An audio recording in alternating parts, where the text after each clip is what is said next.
with the Cleveland Cavaliers because I think this is an important offseason for them.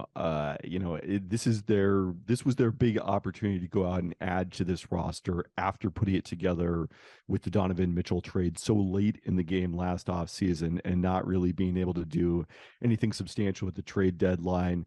They created the ability with the sign and trade involving Max Strus to basically spend almost all the way up to the luxury tax line. They'll be near that the next couple of seasons. And then you get potentially extensions for Donovan Mitchell and Evan Mobley. And, I don't want to say that that's your last opportunity to do something, especially in a league where I think teams change their fortunes now more via trade than they do via free agency. But obviously they're out the draft picks from the Mitchell trade, so they're not going to be able to take a big swing. It's just kind of reshuffling the pieces via trade. And they obviously targeted their need of shooting. They've upgraded dramatically there when you look at adding Strus, George Niang, and Ty Jerome. It was interesting talking to people in Vegas this week that there was some question about, I think, the value that they got on those deals. Strus considerably more than the mid-level on that contract.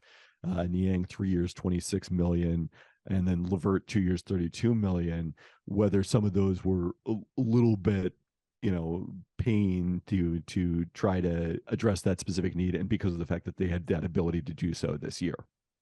I don't mind any of them, and I don't get the pushback. Like Strus was getting the mid-level, which is right. 12 or 13, whatever it is. So you're giving him a couple more $1 million a year than that, which adds up to like 8 to 10 over the course of the deal. I think Strus is a good player. He is not going to, they need this theoretical 3-and-D stopper guy who doesn't exist to them. Like, it's hard to get those guys. They need Isaac Okoro, but can shoot. And Max Strus can't guard like Isaac Okoro, and Isaac Okoro can't shoot like Max Strus. And so they're just going to have to finagle it one way or the other. Strus is at least competitive on defense. He's tough. He's strong. We've seen him at the highest levels. Yeah, he understands game plans. He executes them. Like, he's not a sieve defensively. He's fine, and he can really, really shoot. I know he slumped in the playoffs last year. I think he's a good shooter. He might not be a great shooter, might not be like a better shooter than Duncan Robinson, but he's a good, solid shooter. And at that money, I'm totally fine with that deal. Like, I don't really understand the pushback on it. Niang is, $8 million a year. Are people, you said you were surprised at how many hot takes there were on Isaiah Stewart's 4-year, $64 million extension with the Pistons, which kind of came out of nowhere. Like, why did this happen today? It's the same deal that Strus got. Mm-hmm. And at least I'm pretty confident Strus can start on a playoff team with the right surrounding talent. I like Isaiah Stewart. I'm a big Beef Stew fan. And I don't really mind that contract either, because I think that's what you're going to end up paying third big men now in the NBA. And maybe he's not going to be quite that, but it's the same deal. Are people mad about the Isaiah Stewart one too? I was traveling all day and did not see much of their pushback. Mad is probably too strong, and people is an exaggeration for the number of people I managed to talk to about this deal, in the couple of hours after it broke last night. So I think the points in favor of the Stewart contract relative to the Strus one at basically the same value. Number one, that he's age 22.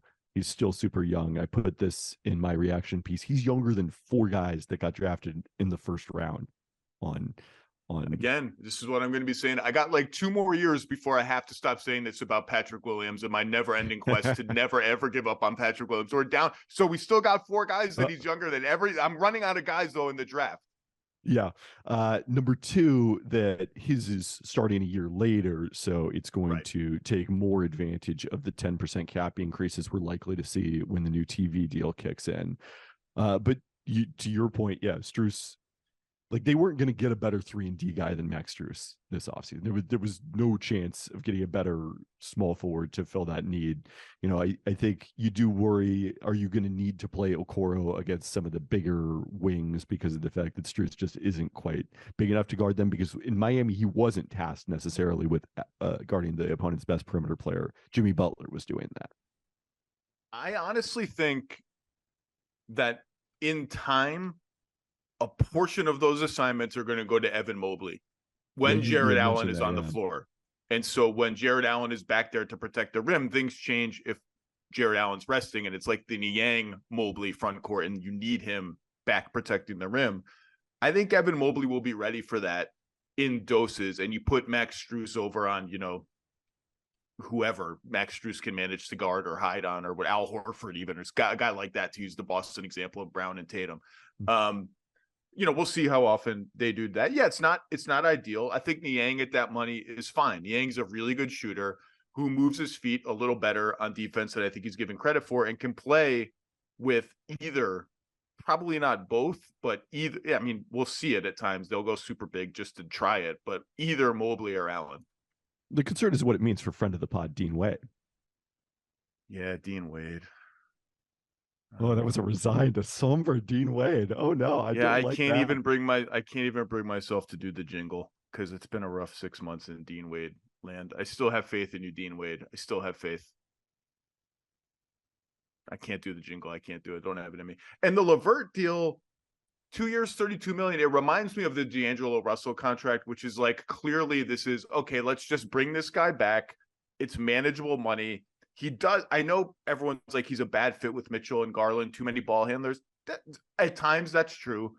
At other times, like the only playoff game they won against the Knicks was because of Caris LeVert's ability to handle the ball and set screens and work as a sort of middle playmaker in that sense. Like, it's not bad to have a lot of guys who can do stuff with the ball. His shooting hasn't gotten to the place you hoped it would be if you're Cleveland.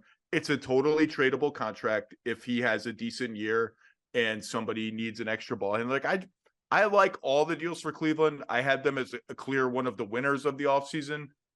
You seem maybe a little, just, again, to your point, like, I think it's more good than bad, for sure. I do think the other interesting element about Cleveland from a big picture perspective, like, even up to the first round series against the Knicks, like, everything was gravy last year. This is an organization that hadn't accomplished anything without LeBron James, as Brian Windhorst has mentioned repeatedly, since the halcyon days of the 90s Mark Price, Larry Nance, Brad Doherty teams. And now Larry Nance's younger son is playing for the Cavs in Summer League. Pete Nance is out there. So it's been a long period of time, is what I'm trying to say here. And this year, there are going to be real expectations. And if they don't win a playoff round, I think it would be considered a little bit of a disappointment in Cleveland. Thanks for watching ESPN on YouTube. For live streaming sports and premium content, subscribe to ESPN Plus.